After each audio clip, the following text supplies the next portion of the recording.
Allez, salut les amis, j'espère que vous allez bien. Mardi 6 mai, et on a de nouveau le marché crypto qui continue à latéraliser, avec Bitcoin qui est encore une fois vers 94 400 $, Ethereum qui arrive à se maintenir légèrement au-dessus des 1800 $. Donc comme on l'a déjà vu, on a le marché crypto qui s'est mis un peu en pause là depuis 2 semaines, mais on commence à avoir des infos qui vont peut-être réveiller un peu le marché. Avec, vous allez voir, une demande d'ETF qui est vraiment inédite. Là, c'est la première fois qu'on a un ETF qui est demandé sur cette crypto. Et puis on va parler un peu de CZ, qui nous a fait des prévisions vraiment très bullish sur le marché. Et justement à ce propos, on va refaire un point en termes de market cap, et je vais vous remontrer en termes de prévisions ce qui paraît cohérent pour ce bull run. Allez, comme d'habitude, si vous appréciez ce genre d'analyse, pensez à vous abonner, à liker et à commenter cette vidéo, ça permet vraiment de soutenir la chaîne. Et pour ceux qui veulent aller plus loin, eh bien vous avez juste à cliquer sur le bouton rejoindre sous la vidéo pour devenir membre de la chaîne, ce qui va vous donner accès à plein d'avantages exclusifs. Et pour les membres de la chaîne, je vous ai notamment partagé une vidéo hier en fin d'après-midi avec 3 altcoins sur des configurations intéressantes, malgré qu'on ait le marché qui se soit mis en pause depuis quelques semaines.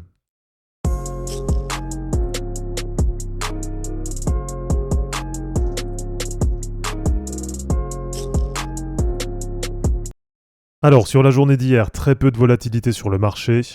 Là, on voit que la bougie sur la journée d'hier, c'est quasiment la même que celle qu'on a depuis 2 semaines. Et alors, du côté des altcoins, en gros, c'est un peu la même chose, avec Ethereum qui continue aussi à bien latéraliser. Et puis, du côté des indices américains, sur la journée d'hier, on a un très léger stop dans la dynamique haussière, avec sur le S&P 500 par exemple, la première bougie rouge en daily depuis le 21 avril.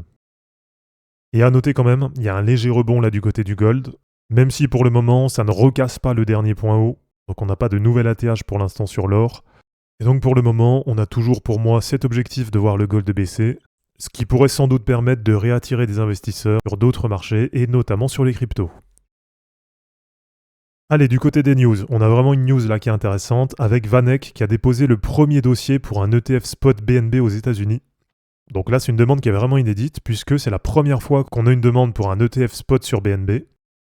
Et alors là, ce qui pourrait faire que cet ETF il fonctionnerait bien, en tout cas qu'il attirerait des investisseurs, eh bien déjà, c'est parce que le cours du BNB, il est quand même bien lié à l'évolution de l'écosystème Binance, donc que ce soit l'exchange Binance, la BNB Chain, ou même tout ce qu'il peut y avoir autour.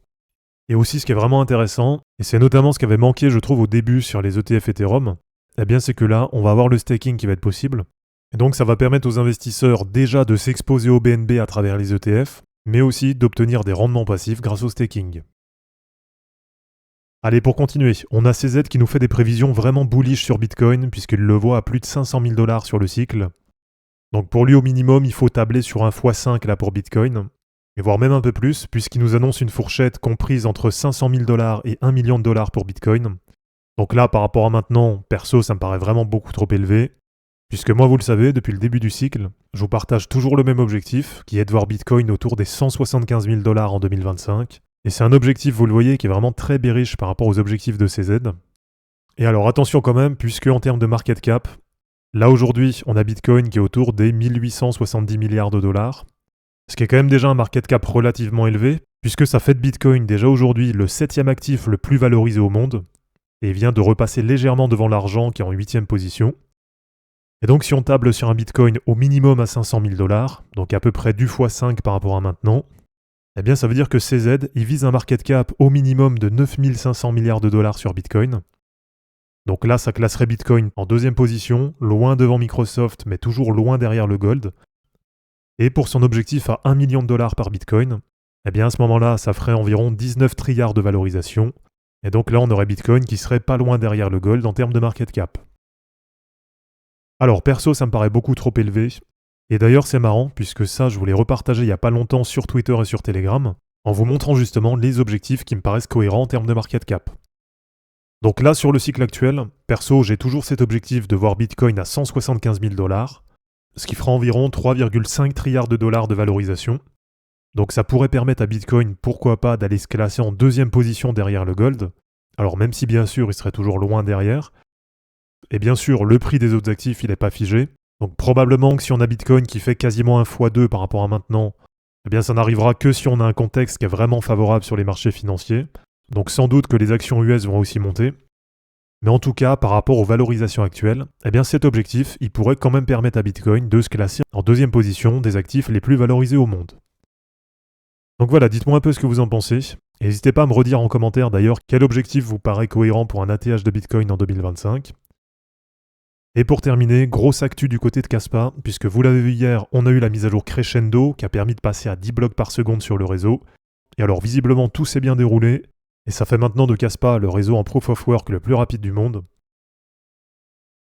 Donc quand on compare maintenant avec les autres réseaux en POW, là on voit qu'on a Kaspa qui écrase complètement la concurrence, avec maintenant, en tout cas en estimé, environ 3000 transactions par seconde, alors qu'en face, on a des réseaux qui finalement ont une capacité vraiment faible par rapport à Kaspa. Puisqu'en deuxième position, par exemple, on a Litecoin avec 56 transactions par seconde. Ensuite, on a Ethereum classique avec 15 transactions par seconde. Bitcoin, on le sait, qui est limité à ses 7 transactions par seconde. Et puis on a par exemple le réseau Monero à 5 transactions par seconde. Donc là quand même ça met bien en évidence que Kaspa a réussi quelque chose de grand et qu'on a maintenant une vraie différence entre la capacité de Kaspa et les autres réseaux en Proof of Work. Même si vous le voyez, ça reste que des chiffres, et en termes d'investissement, il n'y a pas de corrélation entre le market cap d'une crypto et le nombre de TPS sur son réseau, puisque sinon Litecoin ou Ethereum classique seraient très largement devant Bitcoin. Et là, quand on compare en termes de market cap, on a Bitcoin qui est premier parmi toutes les cryptos en POW et qui est très largement devant. Et pendant un temps, souvenez-vous, on avait Kaspa qui était passé en troisième position derrière Dogecoin. Et là, quand on prend aujourd'hui le classement, en fait, on se rend compte que Kaspa, c'est une des cryptos qui a le plus corrigé là sur les derniers mois. Puisqu'aujourd'hui, par exemple, on a BCH qui est troisième avec un market cap de 7,1 milliards de dollars. On a LTC Litecoin en quatrième position avec 6,2 milliards de dollars de market cap. Ensuite, Monero qui a 5,2 milliards de market cap. Ensuite, on a Ethereum classique avec 2,4 milliards de market cap. Et enfin, on a Kaspa qui est juste derrière avec aussi 2,4 milliards de dollars de market cap. Donc voilà, Kaspa qui avait vraiment beaucoup corrigé, qui avait perdu pas mal de place au classement. Et d'ailleurs, Kaspa qui se retrouve maintenant en 51e position parmi toutes les cryptos. Donc peut-être que maintenant, avec cette mise à jour qui est passée, ça va permettre à Kaspa de réintégrer le top 50. Et de mémoire, je crois qu'au mieux, on avait vu Kaspa dans le top 25, voire même pas loin du top 20. Donc à voir par la suite s'il y aura ou non un impact en termes de prix. En tout cas, pour le moment, moins de 24 heures après, il n'y a pas du tout d'impact au niveau du prix. Mais sans doute que si on a Kaspa qui arrive vraiment à mettre à profit cette scalabilité et qui arrive vraiment à mettre en avant cette vitesse de réseau, eh bien peut-être que ça va permettre de relancer un peu d'activité sur le réseau. Et on l'espère qu'en termes d'investissement, ça va permettre de ramener un peu de hype sur le token. Donc voilà, pour le moment, côté prix, on a toujours le marché crypto qui continue à consolider. Mais en tout cas, du côté des news, vous le voyez, depuis plusieurs semaines, on continue d'enchaîner les bonnes nouvelles sur le marché. Et donc normalement, avec tout ça, on a quand même de quoi rester bien optimiste pour le marché sur les prochains mois. Donc voilà, merci à tous d'avoir regardé cette vidéo, j'espère en tout cas que ça vous aura plu. Comme d'habitude, pensez à vous abonner, à liker et à commenter cette vidéo pour soutenir la chaîne. De mon côté, je vous mets tout ça en ligne et je vous dis à bientôt. Ciao.